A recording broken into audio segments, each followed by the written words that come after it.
G'day everyone, Nick Shpeshal Ed Baker here, and it's been a long 26 years, but I've really been looking forward to being able to say this again.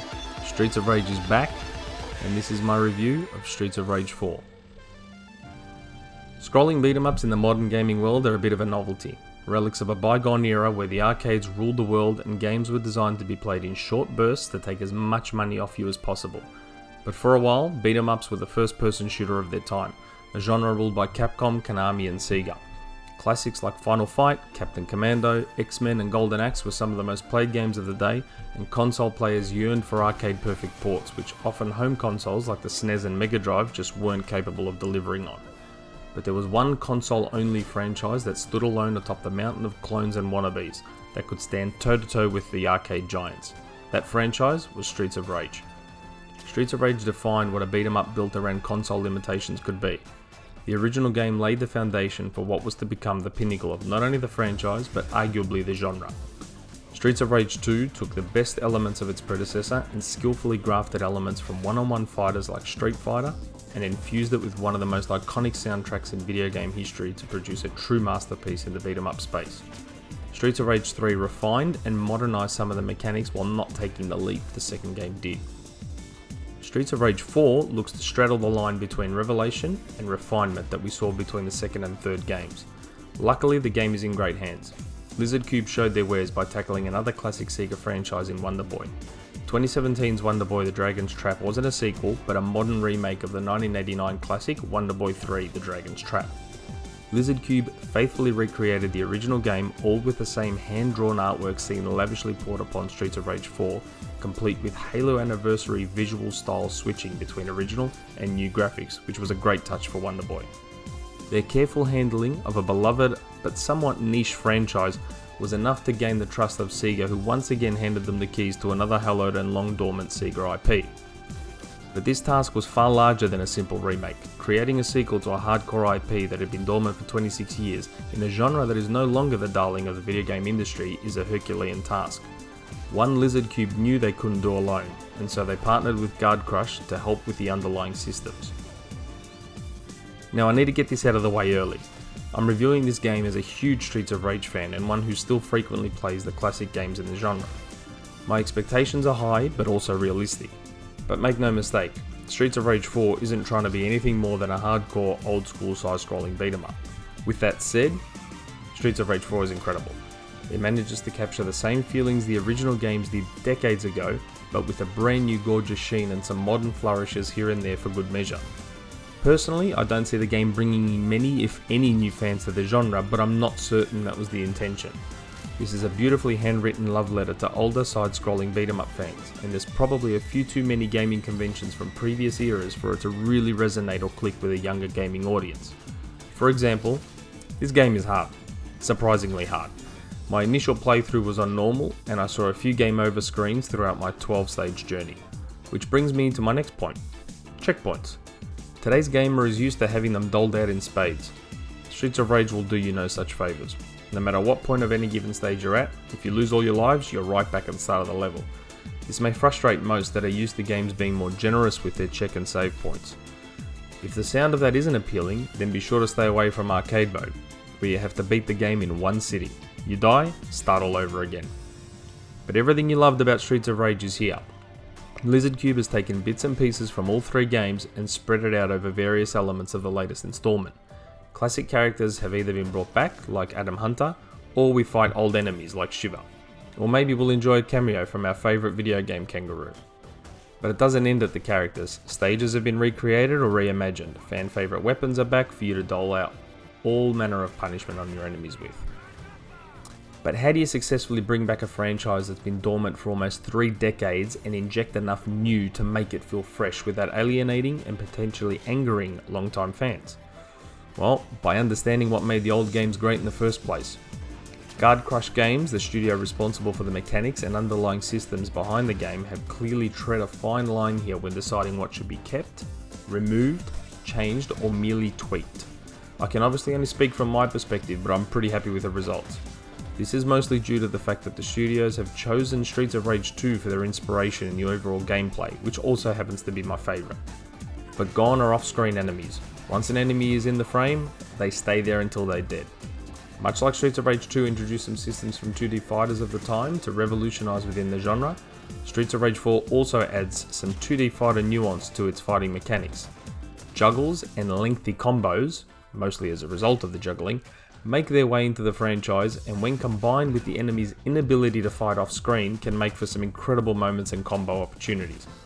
Much like the second game, only one character can run. One of the new additions to the roster, Cherry Hunter, who is Adam's daughter and plays in a similar fashion to a past fan favourite, Eddie Skate Hunter, Adam's nephew. Anyone who has played as Skate will instantly feel right at home using Cherry, and I've got to say, she feels incredible to play as. Like her cousin, she's not strong, but she boasts an awesome arsenal of offensive options that make her hard not to go with. The other newcomer is Floyd, who most will immediately assume is the max replacement, and while yes, he is a lumbering hulk of muscle, much like his predecessor, Floyd is definitely his own man and has a moveset that really makes use of his robotic arms and brute strength. He's definitely fun to use in the right circumstances. Adam makes his return after a 2-game absence, and it feels great to have him back.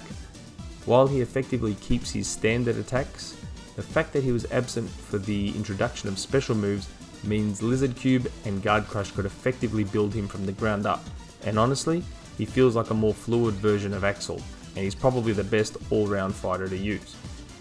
Each fighter feels genuinely different to play as, which in turn makes your experience playing the game with each one very different. The game further reinforces the variety by allowing the player to change fighters between stages. This also results in more replayability as you discover which character is better suited to certain stages and enemies. Also new to the series are factions. Yes, there are now prison guards and riot police thrown into the mix that are not only fighting you, but keeping the inmates and other degenerates in check. In a game like this, it really adds another layer to the way you can play and plan out how you tackle each scenario. But at its core, this game really remains more of a zoning beat 'em up. You need to really observe how enemies move, what their attack patterns are, and poke at them to discover what their moveset is. It's a great way to keep the gameplay from getting stale, which is all too common in this genre. There's even been a change to the button arrangement, which I will say was immediately noticeable for me and threw me right off. A is set to jump, X is set to attack, and Y is set to special attack. Nothing out of the ordinary, right? But when I figured out I wasn't picking up items off the ground with X, I panicked a bit. Until I figured out B had become a dedicated pickup button. This was alongside changing the setup for back attacks combined with a new super attack, which is a throwback to the star attacks from the original Streets of Rage. While you don't call in a police officer to shoot a mortar with your super, you do collect star tokens that allow you to unleash an ultra in the vein of games like Street Fighter. Needless to say, I very quickly switched back to the legacy button layout. Now, as stunning as this game looks even in still shots, still images simply don't do the game justice. It's absolutely gorgeous, and anyone who played the Wonder Boy remake will know that Lizardcube know exactly what they're doing when it comes to creating beautiful, hand-drawn art to revive classic franchises.